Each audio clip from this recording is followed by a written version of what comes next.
नमस्कार बंधुगण सत्यम ओडिशा रे आपण मानकु स्वागत। आज हूँ 28 अक्टोबर 2025 मंगलवार। आसतु जानिबा आज दिनर पाणीपागर किछि गुरुत्वपूर्ण खबर। ओडिशा रे पहुंचला बेलकु बात्या दुर्बल हो जाइतिबो आईएमडीडीजी मृत्युंजय महापात्रଙ୍କ सूचना। ओडिशा रे बात्या पहुंचला बेलकु दुर्बल हो जाइतिबो बोली आईएमडीडीजी मृत्युंजय महापात्र कहछन्ती। लैंडफॉल बेले भीषण बात्या ओडिशा रे पहुंचला बेले दुर्बल हो जिवो। दक्षिण ओडिशा दे छत्तीसगढ़ मुहां हेबो बात्या। मालकानगिरी गंजाम गजपति रायगढ़ रे प्रभाव पड़िबो। कंधमाल कलाहांडी एवं नवरंगपुर में मध्य प्रभाव पड़िबो। ओडिशा रे बात्या दुर्बल होइथिबारु 60 रु 70 किमी बेगरे पवन बहिबो। 28 तारिख रु 29 तारिख सकाळ भितर बेसी प्रभाव रहिबो। स्पष्ट होइछि बात्या मंथार गतिपथ आगामी 24 घंटा मध्य यह भयंकर रूप धारण करी 28 तारिख मंगलवार ठारू राति मध्य आंध्र प्रदेश रे काकिनाडा अंचल रे मंथा भीषण बात्यार रूप नहीं स्थलभाग छुईबो। एही समय रे पवन बेग घंटा प्रति 90 रु 100 किमी बेग रहिबार संभावना रही एवं बेले बेले यह झटका पवन 110 किमी मध्य टपी जाई पारे। वर्तमान घंटा प्रति 16 किमी बेगरे पश्चिम उत्तर पश्चिम दिग आड़ को गति करुछि बात्या। काली सकाळ सुधा आहुरी घनीभूत होई गोटे भीषण बात्यार रूप नेबो। यह सह आज संध्यारे बात्या मंथार लैंडफॉल प्रक्रिया आरंभ होइजिबो। राति भितरे आंध्र उपकूल को माड़ी आसिबो एही बात्या। एही समय बात्या को नहीं आईएमडीडीजी मृत्युंजय महापात्र बड़ सूचना देई कहिसंती जे ओडिशा रे पहुंचला बेलकु बात्या दुर्बल हो जाइतिबो। लैंडफॉल बेले भीषण बात्या ओडिशा रे पहुंचला बेले दुर्बल हो जिवो। दक्षिण ओडिशा को देई बात्या छत्तीसगढ़ मुहांबो। मालकानगिरी गंजाम गजपति रायगढ़ कंधमाल कलाहांडी और नवरंगपुर रे एहार प्रभाव पड़िबो। ओडिशा रे बात्या दुर्बल होइतिबारु 60 रु 70 किमी बेगरे पवन बहिबो। 28 तारिख रु 29 तारिख सकाळ भितर बेसी प्रभाव रहिबो।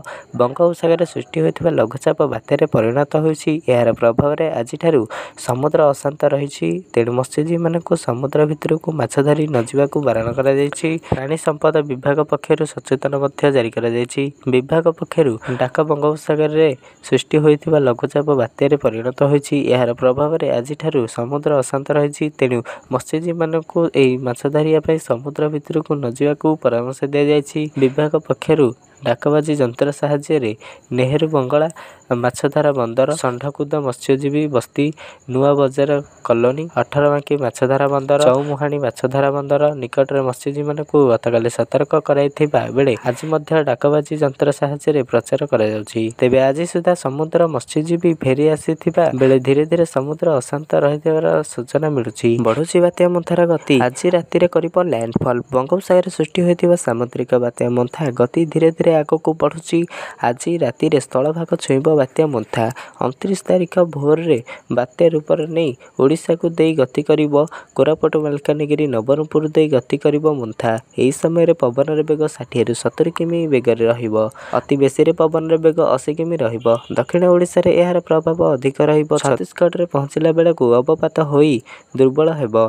आईएमडी मृत्युंजय महापात्रଙ୍କ एही सूचना। अन्यपटे आज ठारू 30 तारिख जाए 8टी जिल्ला रे समस्त स्कूल एवं अंगनवाड़ी बंद रखा जायछि। मात्र यही सब जिला गुड़िक कार्यरत समस्त सरकारी अधिकारी एवं कर्मचारी छुट्टी को बातिल करा जायथिला। एही जिला गुड़िक होछि कोरापुट नवरंगपुर मालकानगिरी गंजाम गजपति रायगढ़ कंधमाल कलाहांडी। एने स्वतंत्र रिलीफ कमिशनर देवरंजन सिंह सूचना देइथिले। एणु वर्षा समय घर न बाहरियाक मध्य राजस्व मंत्री सुरेश पुजारी अनुरोध करथिले। से आहुरी मध्य सूचना दी कहिथिले कि बात्या मंथा पई 8टी जिला हेबो प्रभावित। तेणु सेही सब जिला गुड़िक 30 तारिख जाए समस्त स्कूल अंगनवाड़ी बंद रखा निष्पत्ति होइछि। अंगनवाड़ी बंद रहिबो किंतु सुखिला खाद्य शिशुंक घर को पठाजिबो। बात्या प्रभावित 8टी जिले में सब सरकारी कर्मचारी छुट्टी बातिल।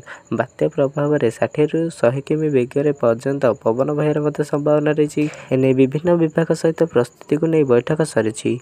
पंचायत रु राज्य स्तर प्रस्तुति सरी। जेकोसी परिस्थिति आसिले मुकाबला पर सरकार प्रस्तुत। बात्यार गति बढ़ी बढ़ी जाउछि। अवपातर गति घंटा प्रति 18 किमी बेगरे रही। गति जेते बढ़िबो क्षति कमिबो।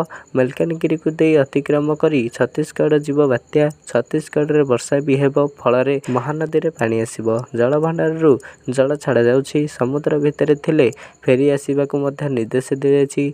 आवश्यक हेले हेलिकप्टर व्यवहार हेब। बात्या को नहीं भयभीत हुंतु नहीं। जीरो काजुआलिटी सरकारक लक्ष्य।